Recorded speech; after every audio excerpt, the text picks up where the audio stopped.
Madame Manel Besmaïl Doraï, vous êtes la bienvenue. Je suis très content d'avoir un interlocuteur tunisien avec moi aujourd'hui.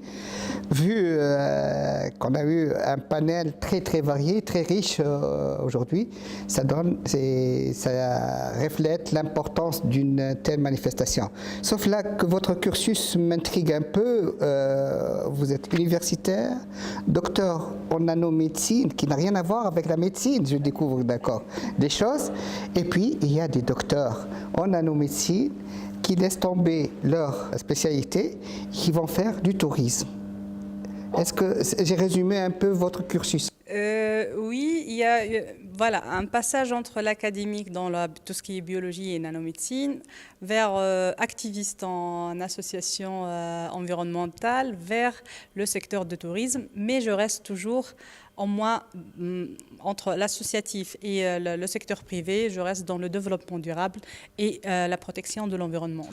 Mais là, vous êtes en train de travailler avec une firme internationale, un label international connu, on va le dire, Iberostar. C'est dans le tourisme, carrément, c'est un opérateur de tourisme. Oui, c'est le tourisme, mais voilà, les gens me demandaient comment ça se fait que tu es passé d'une activiste en NGO vers un secteur de tourisme qui est toujours, malheureusement...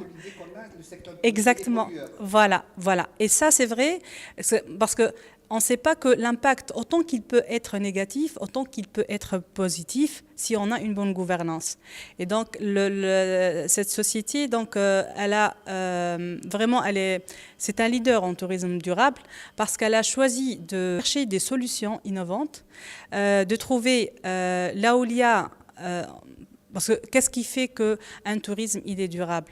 Si on pense à des générations, moi, la dernière fois qu'on a eu une étude pour la Tunisie pour le changement climatique, si on ne fait pas quelque chose, on va perdre aussi bien le tourisme, parce qu'on va perdre toutes les côtes tunisiennes, mais aussi on va perdre l'agriculture, parce que derrière la partie...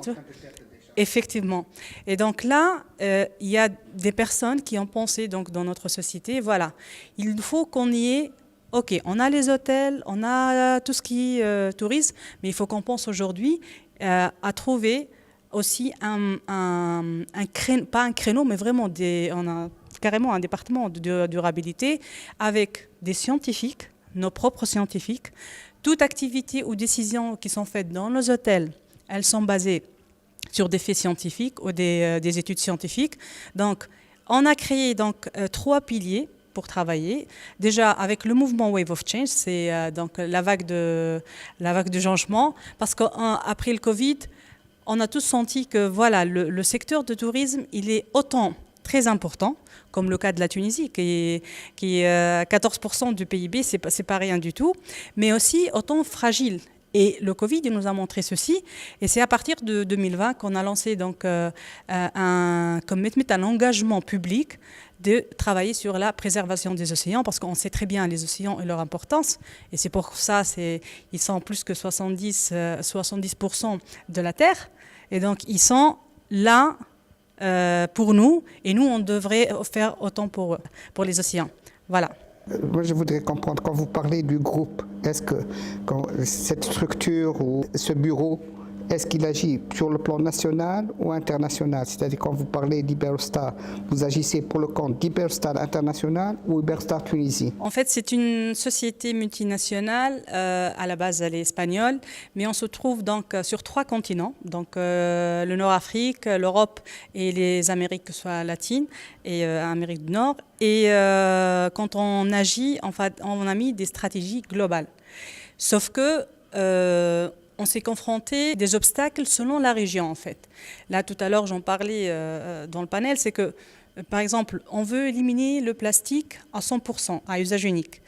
Dans des pays, on a pu le faire à 100%. Le problème, c'est que dans des pays comme la Tunisie, on n'est pas encore arrivé à 100% pour la simple raison, c'est qu'on ne trouve pas ici des alternatives. Vous parlez d'alternatives, c'est-à-dire les produits d'échange. Voilà, des alternatives pour le produit pour échanger, parce qu'au final, il faut avoir une demande et une offre.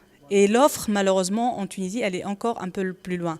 Ce n'est pas le cas dans d'autres pays. Je vois qu'il y a les offres pour l'eau en bouteille. C'est pas, quand on parle, parce que c'est vrai que on a eu même des pénuries. Si vous vous rappelez, l'année dernière, il y a eu une pénurie d'eau. Donc là, tu dis, voilà, on utilise le verre, mais à un certain moment, il n'y avait même pas de verre. Et parfois, il y avait aussi un problème en plastique. Donc, à un certain moment, c'est ça le problème, c'est ça le challenge. C'est comment s'adapter à la réalité des choses. Et parce qu'on veut penser, on a des ambitions très hautes, déjà avec une stratégie d'économie circulaire qui travaille sur zéro déchet qui part vers les landfills ou les décharges en 2025, zéro usage de plastique à usage unique, pêche responsable dans tous nos plats, donc pour être sûr que tout aliment qu'on utilise dans nos cuisines, ils sont responsables, qui viennent de la mer bien sûr, je parle des poissons ou fruits de mer ou autres. On a une stratégie qui a été lancée, la stratégie de décarbonation qui a avancé même 20 ans, la stratégie globale dans le monde, c'est on veut être ou arriver à la neutralité en émissions carbone en 2030. Il y a aussi une des autres stratégies, c'est qu'on veut améliorer, restaurer aussi tous les écosystèmes marins qui se trouvent tout autour de nos destinations. Et que ce soit, et ça c'est très important, il vient avec la dernière stratégie qui est en cours, qui est l'Alliance, donc ça c'est mon poste maintenant, c'est l'Alliance en destination, c'est-à-dire comment rapprocher toutes les parties prenantes pour travailler avec un but de développement durable commun. Reste une question. Vous avez parlé de sciences, des décisions scientifiques. Ça suppose que vous avez des relations, des entretiens entretenus avec des universités, des laboratoires. En fait, on a notre propre laboratoire de corail. C'est dans les Caraïbes. Et on fait des études pour le problème qui se passe là avec le changement climatique. On est en train de reconstituer ou mettre en place donc, les fragments de coraux avec une équipe scientifique 100% Iberostar. Et aussi, on travaille beaucoup avec des universitaires, donc en alliance avec des universitaires pour toute activité. Par exemple, là, je peux citer récemment donc, la restauration des dunes côtières. Malheureusement, récemment, c'est surtout en Méditerranée, il y a quelques régions qui gardent les dunes côtières et on sait très bien que les dunes côtières, ce sont déjà solutions basées sur la nature et qui protègent de l'érosion. Donc nous, on essaie de travailler dessus, revégétaliser pour être sûr que ces dunes ne partent pas, pour les maintenir parce que les vents, la pluie, maintenant... Avant, on savait, voilà, il y a l'été, il y a l'hiver, on sait il va venir un peu du vent, il y a de l'eau, mais maintenant c'est au pif. Avec le changement climatique, voilà, on peut plus prévoir quoi que ce soit. Et les intempéries qu'on est en train de vivre ces jours-ci. Exactement. Madame Manel Ben Ismail Doray, merci beaucoup, ce fut vraiment un plaisir. Au plaisir de vous voir très très prochainement. Merci bien. Merci beaucoup, merci.